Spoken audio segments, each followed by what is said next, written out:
Bir necha yillar oldin Makka mukarramada bo'lganimizda da'vat maydonida bo'lgan ilmlilar bilan suhbat qilib o'tirgan edik. Suhbatda insondagi eng katta musibat haqida gaplashib qoldik. Bu musibat kibrlanib haqni qabul qilmaslik.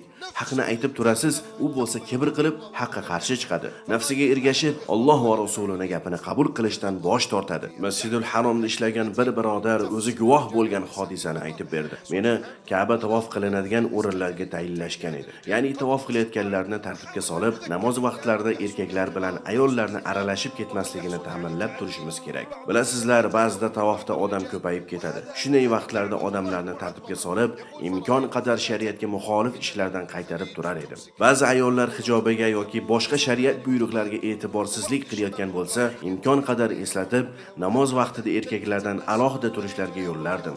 Erkaklarga ham shunday gapirib turar edim. Bir xorijlik bir qiz telefoni qo'lida baland ovozda kulib gaplashib ketyapti. Atrofidagilar unga qarayapti. U qiz ko'pchilikning e'tiborini o'ziga jalb qilyapti. U qiz meni oldimdan o'tayotganida men unga: "Ey singlim, telefoningni qo'y. Ka'bani tavof qilyapsan. Shunga yarasha odobli bo'l, Allohdan qo'rq" dedim. U telefonini tushirib: "Nima deyapsan?" dedi. Men: "Ey singlim, sen Ka'bani tavof qilyapsan. Allohdan qo'rq.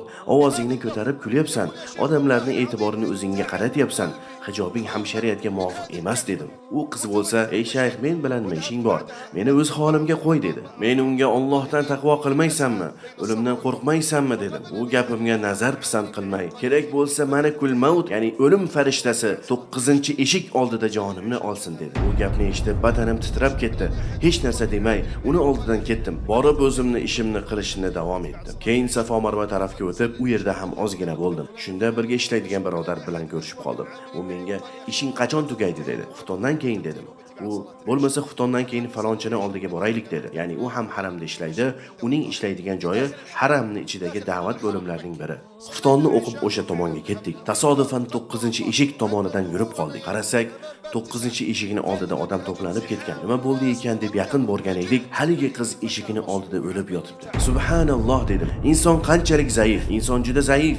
Haqir bo'lishiga qaramasdan Allohga kibrlanadi.